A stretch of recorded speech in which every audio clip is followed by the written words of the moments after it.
మనకున్న సమాచారం ప్రకారం దాదాపుగా 15 లక్షల ఎకరాల మీద దీని ప్రభావం పడుతూ ఉంది.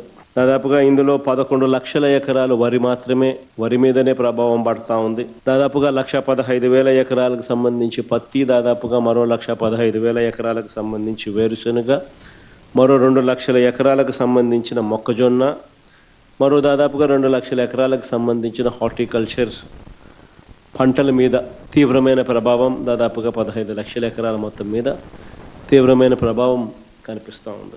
ఎంతమంది రైతులకు ఇన్పుట్ సబ్సిడీ అందింది, ఎంతమంది రైతులకు నష్టపోయిన పరిస్థితుల మధ్య వాళ్ళకు ప్రభుత్వం తోడుగా నిలబడింది అని చెప్పి చూస్తే ఈ ప్రభుత్వం తరపు నుంచి గుండు సున్నా కనిపిస్తుంది. ఉచిత పంటల బీమా ఎత్తేసినారు.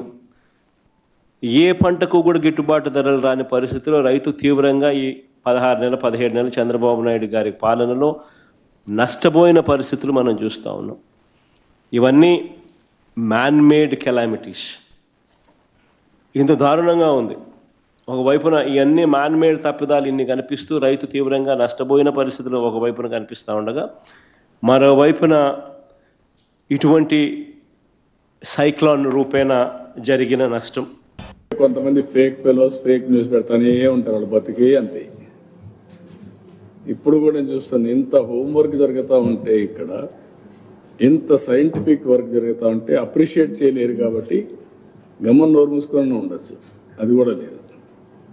దానికేదో వక్రీకరించి మాట్లాడడం, ఇదే మాట్లాడే పరిస్థితికి వచ్చారు.